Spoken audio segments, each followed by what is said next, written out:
ചേട്ടാ, വിവാദപരമായ പല കാര്യങ്ങളിലും അഭിപ്രായം പറയുന്ന വ്യക്തിയാണ് ഈ രാഹുൽ ഈശ്വർ.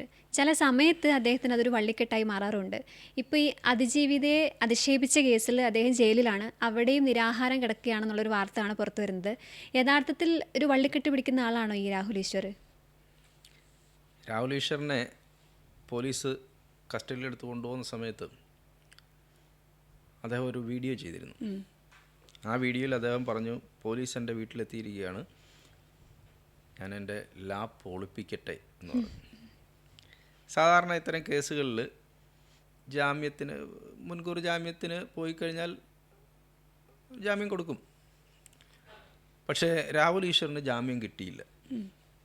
അതിൻ്റെ ഒരു കാരണം, അദ്ദേഹം പോലീസ് കൊണ്ടുപോയി അറസ്റ്റ് ചെയ്തതിന് ശേഷം ഈ വീഡിയോ അപ്പ് ചെയ്തു. അപ്പ് ചെയ്ത സമയത്ത് അദ്ദേഹം പറയുന്നത് എന്താ, ലാപ്പ് ഒളിപ്പിക്കട്ടെ എന്ന്. ലാപ്പ് ഒളിപ്പിക്കട്ടെ എന്ന് പറഞ്ഞാൽ അതിൻ്റെ അർത്ഥം എന്തോ ഉണ്ട് അതിൽ, അതിൻ്റെ തെളിവാണ്. തെളിവ് നശിപ്പിക്കുന്നു. അപ്പോൾ കോടതി സാധാരണഗതിയിൽ മുൻകൂർ ജാമ്യം പരിഗണിക്കുമ്പോൾ ഇയാൾ തെളിവ് നശിപ്പിക്കുമോ ഇല്ലയോ എന്നുള്ളത് നോക്കും. പിന്നെ സാക്ഷികളെയൊക്കെ സ്വാധീനിക്കും. അതുപോലുള്ള ഒരു കേസല്ലാത്തതുകൊണ്ട്. പക്ഷേ തെളിവ് നശിപ്പിക്കാൻ സാധ്യതയുണ്ടോ പുറത്തു വിട്ടാൽ എന്നുള്ളത് നോക്കും. അപ്പോൾ കോടതിക്ക് മുമ്പിൽ ഈ വീഡിയോ കൊണ്ട് ചെല്ലുമ്പോൾ എന്താ കാണിക്കുന്നത്, ഈ തെളിവ് മുഴുവൻ ഇരിക്കുന്ന ലാപ്പ് ഞാൻ ഒളിപ്പിക്കട്ടെ എന്ന് പറയുകയാണ്. അപ്പോൾ അങ്ങനെ വരുമ്പോൾ അദ്ദേഹത്തിന് സ്വാഭാവികമായിട്ട് കിട്ടേണ്ടിയിരുന്ന ജാമ്യം നിഷേധിക്കപ്പെട്ടു. അത് നിഷേധിക്കപ്പെട്ടതോടുകൂടി അദ്ദേഹം ജയിലിലായി. ഇതിനകത്ത് വരുന്ന ഒരു ട്രോളുണ്ട്, വല്ലവൻ്റെയും ഗർഭക്കേസിന് ജയിലിൽ കിടക്കുന്ന ആദ്യത്തെ ആളാണ്. ഈ രാഹുൽ മാങ്കൂട്ടത്തിൽ പോലും ജയിലിലായിട്ടില്ല. അദ്ദേഹം മുൻകൂർ ജാമ്യവുമായി ഇനി ഹൈക്കോടതിയിലുമൊക്കെ പൊയ്ക്കൊണ്ടിരിക്കുകയാണ്. ഇവിടെ അതുമായി യാതൊരു ബന്ധവുമില്ലാത്ത ഒരാൾ ജയിലിൽ കിടക്കുകയാണ്. ജയിലിൽ കിടന്നുകൊണ്ട് അദ്ദേഹം നിരാഹാര സമരം നടത്തുന്നു. എന്തിനാണ് അങ്ങനെ നടത്തുന്നതെന്ന് ചോദിച്ചാൽ അതറിയാൻ വയ്യ. അദ്ദേഹം ചില കാര്യങ്ങളൊക്കെ പറയുന്നുണ്ട്. അദ്ദേഹത്തിനോട് പണ്ട് ഞാനും ഇങ്ങനെ ഇതുപോലൊരു ചാനലിൽ സംസാരിക്കുന്ന സമയത്ത്, അന്ന് ദിലീപ് വിഷയത്തിൽ അദ്ദേഹം ദിലീപിന് അനുകൂലമായ നിലപാടെടുത്ത് നിൽക്കുന്ന സമയമാണ്. അപ്പോൾ അദ്ദേഹത്തോട് ഞാൻ ചോദിച്ചു എന്തുകൊണ്ടാണ്.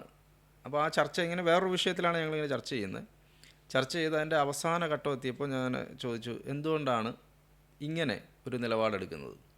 അതായത് പൊതുസമൂഹം എന്താണോ ചിന്തിക്കുന്നത് അതിന് എതിരായി താങ്കൾ ചിന്തിക്കുന്നു. ആ മീഡിയ അറ്റൻഷൻ കിട്ടാനാണോ എന്ന് ചോദിച്ചപ്പോൾ പറഞ്ഞു, അങ്ങനെയല്ല, അത് എൻ്റെ ഒരു ബോധ്യമുണ്ട്, ദിലീപ് തെറ്റ് ചെയ്തിട്ടില്ല എന്ന് ഞാൻ വിശ്വസിക്കുന്നു, അതുകൊണ്ട് ഞാൻ ദിലീപിന് വേണ്ടി സംസാരിക്കുന്നു എന്ന് പറഞ്ഞാണ് അദ്ദേഹം ആ ചർച്ച അവസാനിപ്പിച്ചത്. പലപ്പോഴും പല വിഷയങ്ങളും വരുമ്പോൾ പൊതുസമൂഹത്തിൻ്റെ ചിന്തയ്ക്ക് വിരുദ്ധമായി അല്ലെങ്കിൽ അതിന് നേരെ എതിരായി അദ്ദേഹം സംസാരിക്കുന്നു. ഈ കേസിലും അദ്ദേഹം പറഞ്ഞത്, രാഹുലിന് വേണ്ടി ഇനിയും ഞാൻ വീഡിയോ ചെയ്യും, രാഹുൽ മാങ്കൂട്ടത്തിന് വേണ്ടി സംസാരിക്കും. അപ്പോൾ മറ്റൊരു പരാതി വന്നിട്ടുണ്ട് എന്ന് പറയുന്നു അതും വ്യാജമാണ് എന്ന് പറയുകയാണ്. അത് കോടതിയുടെ മുമ്പ് ചെല്ലുമ്പോൾ ജാമ്യം കിട്ടണമെങ്കിൽ ഇയാൾ ഇനിയും അതിജീവിതയെ ആക്ഷേപിക്കില്ല അല്ലെങ്കിൽ പരാതിക്കാരിയെ ആക്ഷേപിക്കില്ല എന്ന് കോടതിക്ക് ബോധ്യപ്പെടണം. കോടതിയുടെ മുമ്പിലേക്ക് ചെല്ലുന്ന സമയത്തും പോലീസ് കൊണ്ടുവന്ന സമയത്ത് മാധ്യമങ്ങളോട് പറയുന്നത്, ഞാൻ ഇനിയും പറയും, ഞാൻ ഇനിയും വീഡിയോ ചെയ്യും എന്ന് പറയുന്ന ഒരാൾക്ക് ജാമ്യം നിഷേധിക്കപ്പെടും. ഇവിടെ രണ്ട് രാഹുൽമാരാണ്, ഒന്ന് രാഹുൽ ഈശ്വറും ഒന്ന് രാഹുൽ മാങ്കൂട്ടത്തിലും. വള്ളിക്കെട്ട് പിടിക്കുകയാണോ എന്ന് ചോദിച്ചാൽ അദ്ദേഹത്തിൻ്റെ ഒരു രീതി അങ്ങനെയാണ്. ചില കാര്യങ്ങളിൽ നമുക്കറിയാമല്ലോ, ഇവിടെ ശബരിമല ഇഷ്യൂ വന്നപ്പോൾ അതിൻ്റെ മുൻപന്തിയിൽ നിന്ന ആളാണ് രാഹുൽ ഈശ്വർ. അന്ന് മാധ്യമ ശ്രദ്ധ കിട്ടി. പിന്നീട് അതിനു മുമ്പ് തന്നെ അദ്ദേഹം ചാനൽ ചർച്ചകളിലൊക്കെ വരികയും നേരത്തെ അഞ്ജന പറഞ്ഞതുപോലെ അഭിലാഷ് ഒരു 5 സെക്കൻഡ് എന്ന് ചോദിക്കുകയൊക്കെ ചെയ്യുന്ന ആളായിരുന്നു. ഇപ്പോൾ അഭിലാഷ് തിരിച്ച് രാഹുലിനോട് 5 സെക്കൻഡ് ചോദിക്കുകയൊക്കെ ചെയ്യുന്നു. രാഹുൽ പറയുന്ന ഒരു കാര്യം, ഈ പരാതിക്കാരി വിവാഹിതയാണ് എന്ന് ആരും പറഞ്ഞില്ല. അത് ആദ്യമായി സധൈര്യം പറയാൻ മുന്നോട്ട് വന്ന ആൾ ഞാനാണ് എന്നാണ് അദ്ദേഹം പറയുന്ന പ്രധാനപ്പെട്ട ഒരു പോയിന്റ്. പക്ഷെ അതൊന്നും കോടതിയുടെ മുമ്പിൽ നിലനിൽക്കുന്ന വാദങ്ങളല്ല. ഞാൻ മനസ്സിലാക്കിയെടുത്തോളം ഇദ്ദേഹം അവിടെ വക്കീല് വാദിക്കുന്ന സമയത്ത് തന്നെ ഇദ്ദേഹവും ഇദ്ദേഹത്തിൻ്റെ അഭിപ്രായങ്ങൾ കോടതിയിൽ പറയാൻ ശ്രമിച്ചു എന്ന് ഒരു വാർത്ത കണ്ടു. അത് സത്യമാണോ അല്ലയെന്ന് നമുക്കറിയില്ല. പക്ഷെ അങ്ങനെയൊക്കെ ഉണ്ടെങ്കിൽ, അതിപ്പോൾ കോടതിയിൽ ചെന്നിട്ട് അങ്ങനെയൊക്കെ പറയാൻ ശ്രമിച്ചിട്ടുണ്ടെങ്കിൽ കോടതി അതൊക്കെ ശ്രദ്ധിക്കും. ഇപ്പോൾ കോടതിയിൽ ചെല്ലുന്ന സമയത്ത് ഒരാൾ മൊബൈൽ എടുത്ത് വിളിക്കുന്നു, കോടതി ഫൈൻ അടിക്കും. അപ്പോൾ അങ്ങനെയുള്ള ചില കാര്യങ്ങളൊക്കെ ഉണ്ട്. എന്തായാലും രാഹുൽ ഈശ്വർ ഇപ്പോഴും ജയിലിൽ നിരാഹാരത്തിലാണ്. അദ്ദേഹത്തെ പോലെ ചാനൽ ചർച്ചകളിൽ ഈ വിഷയം ഇനിയിപ്പോൾ അടുത്ത കേസ് വരുന്നുണ്ട്. പക്ഷേ ആ കേസ് വരുന്നതിന് മുമ്പ് ഇദ്ദേഹം ജയിലിൽ നിന്ന് ഇറങ്ങുമോ, അല്ല വിധി വരുന്നതിന് മുമ്പ് ഇദ്ദേഹം ഇറങ്ങുമോ ഇല്ല എന്നുള്ളത് അറിയാൻ വയ്യ. ദിലീപിൻ്റെ കേസ് വിധി പറയുകയാണ് ഡിസംബർ 8-ാം തീയതി. ദിലീപിന് വേണ്ടി ഏറ്റവും ശക്തമായി വാദിച്ചവരിലൊരാളാണ് രാഹുൽ ഈശ്വർ. അതുപോലെയാണ് ശാന്തിവിള ദിനേശ്. ഇവർ രണ്ടുമാണ് തുടക്കം മുതൽ ദിലീപിന് അനുകൂലമായി സംസാരിച്ചുകൊണ്ടിരിക്കുന്ന രണ്ടാളുകൾ. പക്ഷേ ഈ വിധി വരുന്ന സമയത്ത് ഇതിനെക്കുറിച്ച് ചർച്ച ചെയ്യാൻ അപ്പോഴും ഈ പോലീസ് വന്ന് കൊണ്ടുപോകുന്ന സമയത്ത് രാഹുൽ ഈശ്വർ ചോദിക്കുന്നുണ്ട്, സാറേ എനിക്ക് 7 മണിക്കൊരു ചാനൽ ചർച്ചയുണ്ട്, അതിന് മുമ്പ് നിങ്ങൾ എന്നെ വിടുമോ എന്നാണ് ചോദിക്കുന്നത്. അപ്പോൾ അതിപ്പോൾ പറയാൻ പറ്റില്ല എന്ന് പറയുന്നുണ്ട്. അങ്ങനെ പോലീസ് ഇദ്ദേഹത്തെ കൊണ്ടുപോകുന്നു. അപ്പോൾ എന്തായാലും ദിലീപിൻ്റെ കേസ് വരുമ്പോൾ ഇദ്ദേഹം പുറത്ത് വരുമോ ഇല്ലയോ എന്നുള്ളത് നമുക്ക് ആ സമയത്തെ അറിയാൻ പറ്റുള്ളൂ. ഒരു തുള്ളി വെള്ളം അദ്ദേഹം കുടിച്ചിട്ടില്ല, ആഹാരം കഴിച്ചിട്ടില്ല.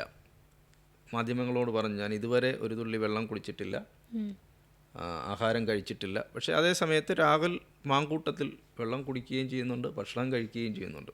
ടെൻഷനുണ്ടാവും. ഫോൺ ഓഫ് ചെയ്ത് അദ്ദേഹം പല സ്ഥലങ്ങളിൽ കറങ്ങുകയാണ്. ഇടയ്ക്കിടയ്ക്ക് ഫോൺ ഓൺ ആക്കുന്നുണ്ട് രാഹുൽ മാങ്കൂട്ടത്തിൽ.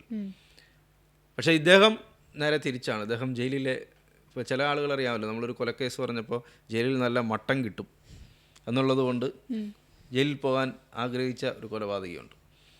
അതുപോലെയാണ് ഇദ്ദേഹം. അവിടുത്തെ ഭക്ഷണം വേണ്ട, വെള്ളം വേണ്ട, എന്തിനോ വേണ്ടി തിളയ്ക്കുന്ന സാമ്പാറായി ഈ കേസിൽ അദ്ദേഹം മാറിയെന്ന് നമുക്ക് പറയേണ്ടി വരും. ഇദ്ദേഹം കുറേ കാര്യങ്ങളൊക്കെ പറഞ്ഞു, അത് ശരിയാണ്.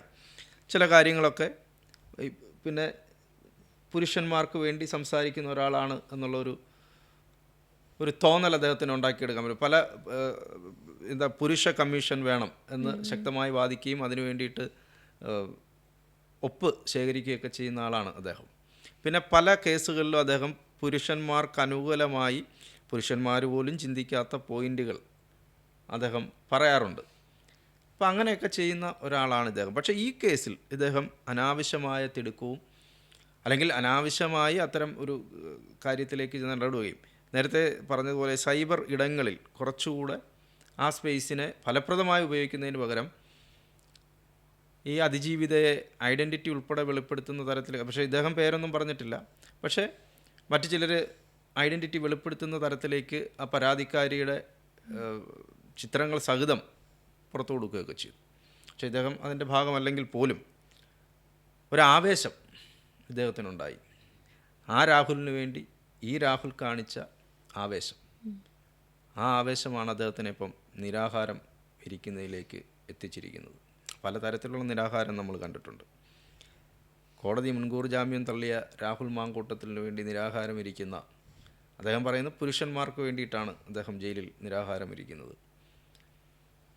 എന്തായാലും നിരാഹാരം ഇരിക്കട്ടെ. കുറച്ച് ദിവസം നമ്മളൊക്കെ പലപ്പോഴും ഒരു ദിവസമൊക്കെ ഭക്ഷണമൊക്കെ ഉപേക്ഷിക്കുന്നത് നല്ലതാണ്, ആരോഗ്യത്തിന് നല്ലതാണ്.